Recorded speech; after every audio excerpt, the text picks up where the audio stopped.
What are your keys to victory for Texas? We're back.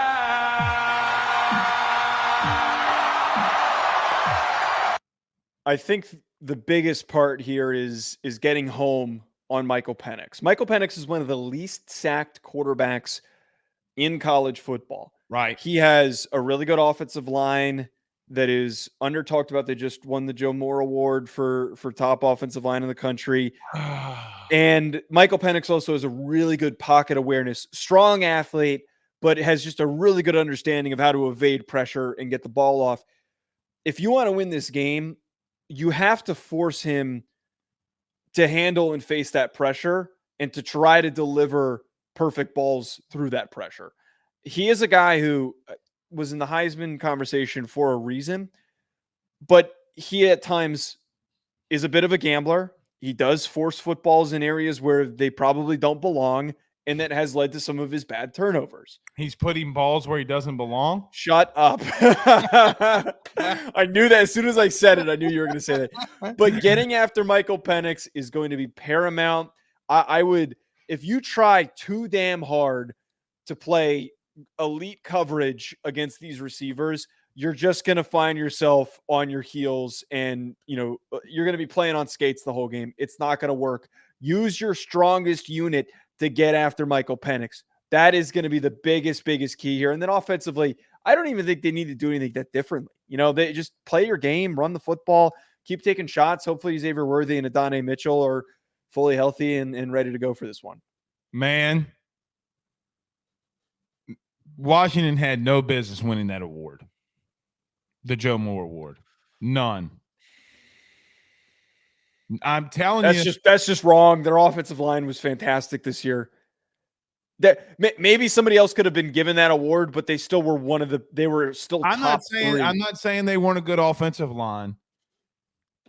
They have no business winning that award. You can't get pushed around from Arizona State and Stanford and win that award. I'm sorry. You just can't. You just can't. All right. I know. But am I again? Never mind. I'm going to let that one go. Okay. I just, they had no business winning that award. All right. Joe, look, this game to me for Texas has so much pressure on it. Right? Like one thing that we have not talked about is, hey, man, if you win this, you're back in the national title. After all the stuff that you've taken, a decade plus of having losing season, firing this coach, firing that coach, not being able to get back, Steve Sarkisian has finally got you back in the playoff. We have talked about this ad nauseum. Texas is 95th in passing yards allowed. Okay? You hit the nail on the head. They're going to have to get home. They're going to have to send pressure to get after Penix because if they don't, he's going to eat them alive. I've seen lesser quarterbacks do much worse. What's the kid at Oklahoma State's name again? Did you say I hate all the time? Bowman. Alan Bowman. Bowman made throws against them that he had no business making. Michael Penix, if you give him the time, will eat you alive. Now, Washington has done better. Joe, I don't think Washington's going to have a lot of success running the football. Like, I don't. I know that this is a rematch of the Alamo Bowl, and Texas has gotten better along the front seven and in the trenches. I think you got to lean on that on both sides because I think you're better there. I know that Washington just won the Joe Moore Award. You're going to have to go out there and show that really didn't mean anything because I do think that they have the ability to do that. But there's one thing that I have not brought up that I'm really intrigued by. You need your signal caller. You need Quinn Ewers to take over this game because, Joe, I really do think that this game's going to be high scoring. I think it could get up into the 40s. I think that's where I'm sitting.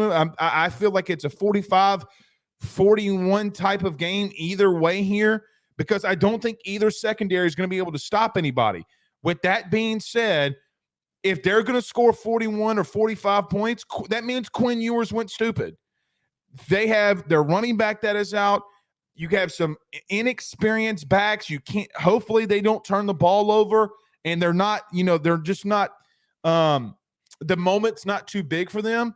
But Joe, I think it's a high-scoring game, and if that's the case, then I think Quinn Ewers goes for about 350 and 4 tutties, and they're gonna have to do that to win. I just don't see that secondary stopping them enough.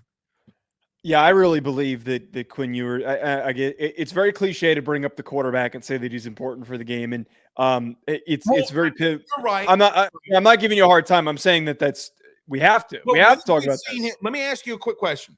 Yeah. When have we seen Quinn Ewers in a game like this against a premier team? Well, so that was what I was going to get to, is that Quinn is so important for this game because he's really streaky, and he's even streaky inside games. So like the first half against Oklahoma, bad football. Second half, he was cooking, got him back in the game and put him in a position to win the game. They ended up losing because Dylan Gabriel played, really good down that stretch. But I feel like since that Alabama game, he's played good football. His Alabama game was his best game ever. That is his ceiling. That is no doubt. No doubt. We need that version of Quinn for this game. We do, because the reality of it, and we're going to talk about Washington in a quick second here. You throw one pick, you take one bad sack, and you punt the football to Penix. You're playing catch up. Yeah, you can't do that in this game. And look, Joe, I have been labeled on this show as we've had over 500,000 views in the month of December. So don't act like you're not seeing our content, okay? Joe, how many times have we talked about on this one? Every Texas fan is telling me, okay, listen, our secondary is, we're third in pass efficiency. And I've been labeled the Washington hater. Like, people think I hate Washington. I don't hate Washington. What I will tell you, no, I don't hate them. I think they're fraudulent, okay, in areas. I don't hate them. I don't hate them, but here's why they're bad. No. I don't think Texas can stop the three-headed monster at the wide receiver room.